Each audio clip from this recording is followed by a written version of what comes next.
முதல் வாசகம். உம்மீது என் கைகளை விரித்ததால் உமக்குள் வந்துள்ள கடவுளின் வரத்தை புத்துயிர் பெறச் செய்யும். திருத்தூதர் பவுல் தீமோத்தேயுவுக்கு எழுதிய 2ஆம் திருமுகத்திலிருந்து வாசகம். 1 முதல் 3 வரை, 6 முதல் 12 வரை. என் அன்பார்ந்த பிள்ளை தீமோத்தேயுவுக்கு கடவுளின் திருவுளத்தால் கிறிஸ்து இயேசு அருளும் வாழ்வு பற்றிய வாக்குறுதிக்கு ஏற்ப அவருடைய திருத்தூதனான பவுல் எழுதுவது: தந்தையாம் கடவுளிடமிருந்தும் நம் ஆண்டவராம் கிறிஸ்து இயேசுவிடமிருந்தும் அருளும் இரக்கமும் அமைதியும் உரித்தாகுக.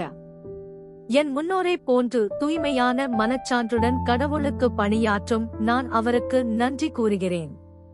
இரவும் பகலும் இடைவிடாமல் என் மன்றாட்டுகளில் உன்னை நினைவு கூறுகின்றேன்.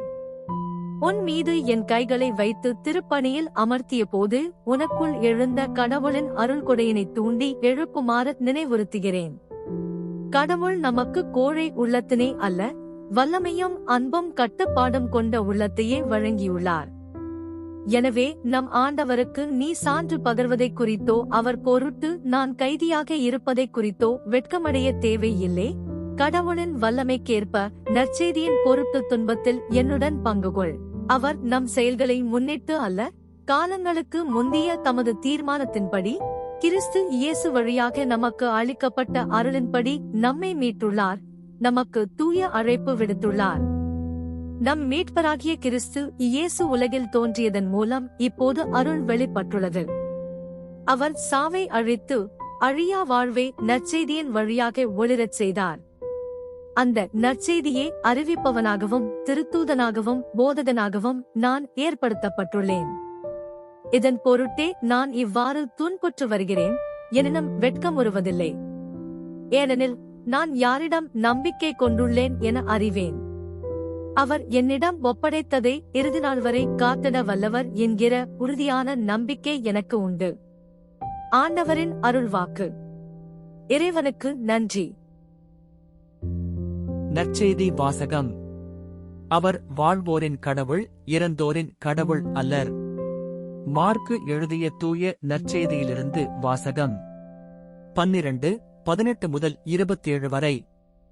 அக்காலத்தில் உயிர்த்தெழுதல் இல்லை என்னும் கருத்துடைய சதுசேயர் இயேசுவை அணுகி, போதகரே, ஒருவர் மகப்பேறின்றி தம் மனைவியை விட்டுவிட்டு இறந்து போனால் அவரை கொழுந்தனே மனைவியாக ஏற்றுக்கொண்டு சகோதரருக்கு வழிமரபு உருவாக்க வேண்டும் என்று மோசே நமக்கு எழுதி வைத்துள்ளார். சகோதரர் 7 இருந்தனர். மூத்தவர் ஒரு பெண்ணை மணந்து மகப்பேறின்றி இறந்தார். இரண்டாமவர் அவரை மணந்து அவரும் மகப்பேறின்றி இறந்தார். மூன்றாமவருக்கும் அவ்வாறே நிகழ்ந்தது. 7 பேருக்கும் மகப்பேறு இல்லாமற் போயிற்று. அனைவருக்கும் கடைசியாக அப்பெண்ணும் இறந்தார். அவர்கள் உயிர்த்தெழும்போது அவர் அவர்களுள் யாருக்கு மனைவியாக இருப்பார்? ஏனெனில் 7 அவரை மனைவியாக கொண்டிருந்தனரே என்று கேட்டனர். அதற்கு இயேசு அவர்களிடம், உங்களுக்கு மறைநூலும் தெரியாது, கடவுளின் வல்லமையும் தெரியாது. இதனால்தான் தவறான கருத்தைக் கொண்டிருக்கிறீர்கள். இறந்து உயிர்த்தெழும்போது யாரும் திருமணம் செய்து கொள்வதில்லை. மாறாக அவர்கள் விண்ணகத் தூதரைப் போல் இருப்பார்கள். இறந்தோர் உயிருடன் எழுப்பப்படுவதைப் பற்றி மோசேயின் நூலில் முட்புதர் பற்றிய நிகழ்ச்சியில் இவ்வாறு வாசித்தது இல்லையா?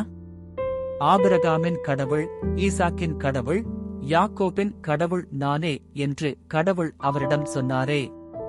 அவர் இறந்தோரின் கடவுள் அல்ல, மாறாக வாழ்வோரின் கடவுள். நீங்கள் தவறான கருத்து கொண்டிருக்கிறீர்கள் என்று கூறினார். ஆண்டவரின் அருள்வாக்கு. கிறிஸ்துவே உமக்கு புகழ்.